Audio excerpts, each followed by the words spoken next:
1968. This year alone leaves a mark in the U.S. history as being one of the most historically tense years, as well as the year of the social revolution in America.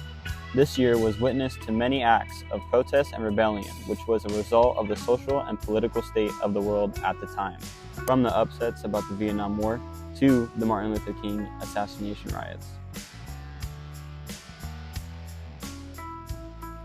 But the most well-known to the people of California are the infamous East Los Angeles walkouts. For many, it represented a call to action for not only Mexican Americans, but all people of color facing inequality in the United States.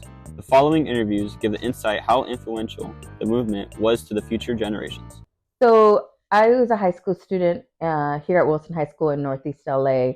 And at the time, the governor of California was proposing Prop 187, which is just an anti-immigrant bill. And we, as young people, felt it was an injustice and it was targeted at our communities.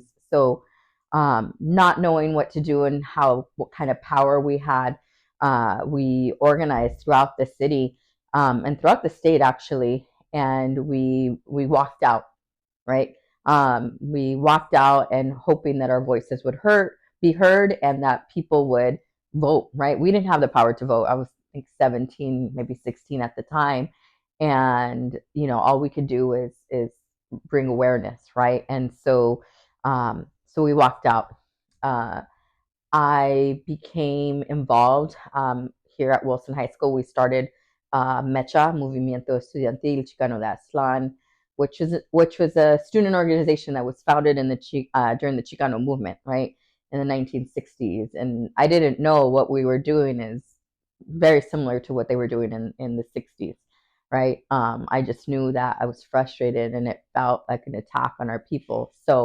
Um, so we became active in our community and bringing awareness to other the plight of our people, and especially in regards to education.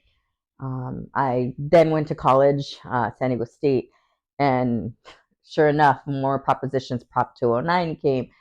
Affirmative action was being cut, and a variety of just issues. We had farm workers out in the fields, being treated unjustly. So I was in MECHA again in college and an activist, right? And it was a constant struggle. We were constantly fighting against the system, and so while I was a student and in it, and really on just on the streets, fighting.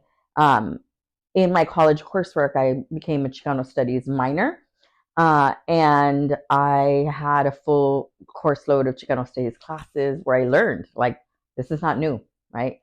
What we were doing as students is something that the previous generation had also done. And now, as I'm an educator, I'm seeing that the current generation is having to fight what we also fought. And so it's just this cycle, that a never-ending cycle, unfortunately, on attacks on people of color. So the Chicano movement in itself, yes, once I learned about it, it enraged me. I was like, how did this happen, right? How did no one say anything? Why wasn't more being done to protect, to protect the youth, right? To protect our future at the time, right? So I think that is in my heart and in my spirit, and why I'm a teacher today, right? I want to make sure that I constantly advocate for kids in my community, kids who look like me, who are brown and black, who are voiceless, and we cannot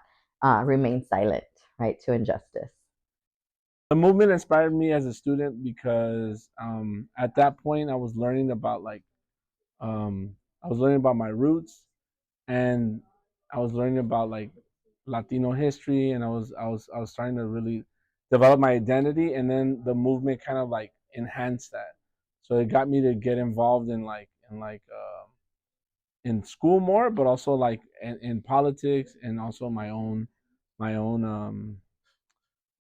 like my own identity, seeking who I was, right? So there was a lot of stuff going on because Proposition 187 was really like attacking the community. It was attacking the immigrant community. It was attacking what I felt like was the community that I belonged to. Even though I was born in the United States, I come from immigrant parents, so it kind of like motivated me to like.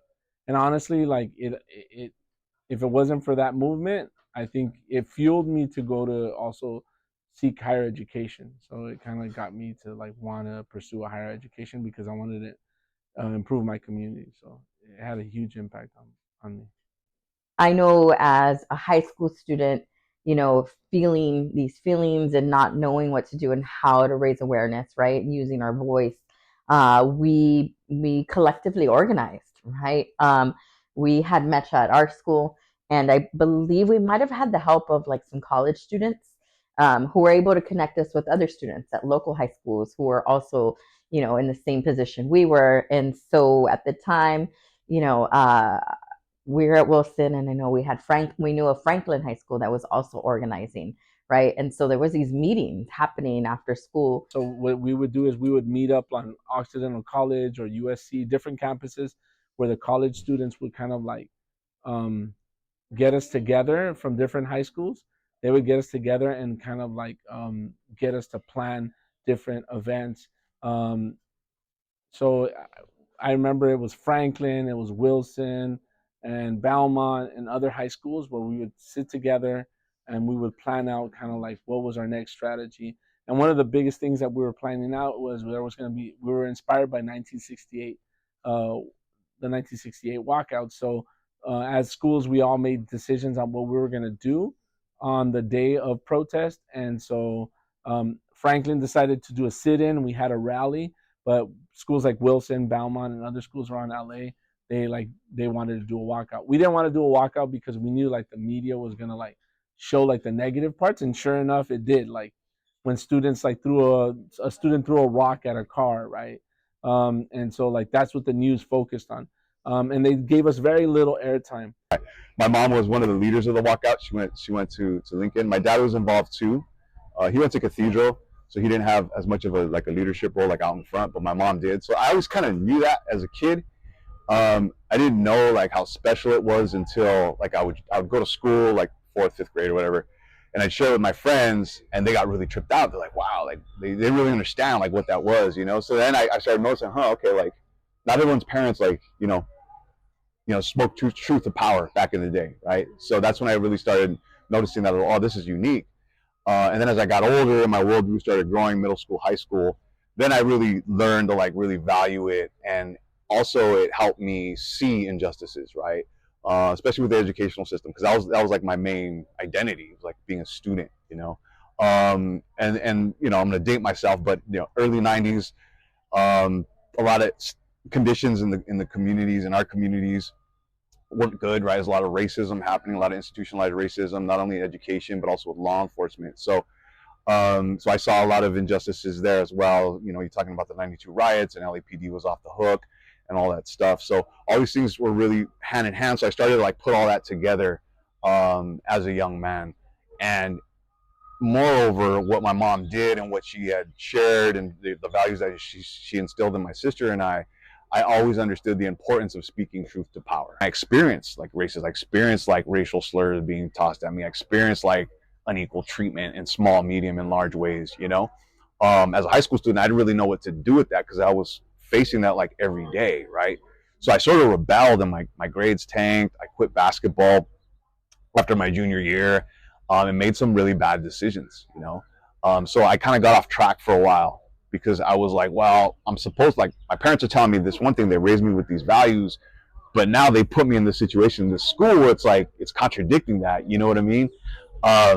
So it took me a while to kind of reconnect, right? And like find my voice and find my place in that, to then like channel my energy and like that, that young kind of sense of anger and frustration, like in more healthy ways. So I went to community college. And then when I was in community college, that's actually when I met Mr. Dueñas, because then I started working with the Chicano Youth Leadership Conference, which is a legacy, part of the legacy that Sal Castro from Lincoln High School, who was a teacher and my mom's mentor, and my mom, right, helped establish and run a high school conference for LUSD students, and it's around, Chicano youth leadership and cultural empowerment and that sort of thing. So that's where I actually met Mr. Duenas over 20 years ago. We were camp counselors at that conference working with high school students. And then from then on, like I really started getting more empowerment. Like I said, I started channeling a lot of my frustration and sense of injustice in more healthy ways. I transferred up to San Francisco State University and got turned on to like bigger movements up there, right?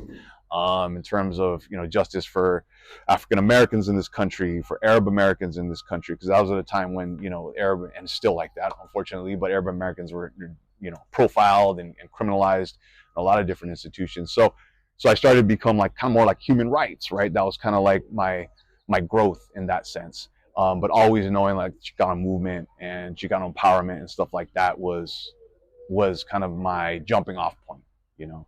And so now I could say that that's partly what's led me to do what I do today, which is teach and educate and empower and try to change things in small, medium, and large ways. The East Los Angeles walkouts was one of the biggest and most influential acts of protest in United States history to this day. They wanted not only civil rights, but the freedom and access to an education, and an overall reform of the entire schooling system.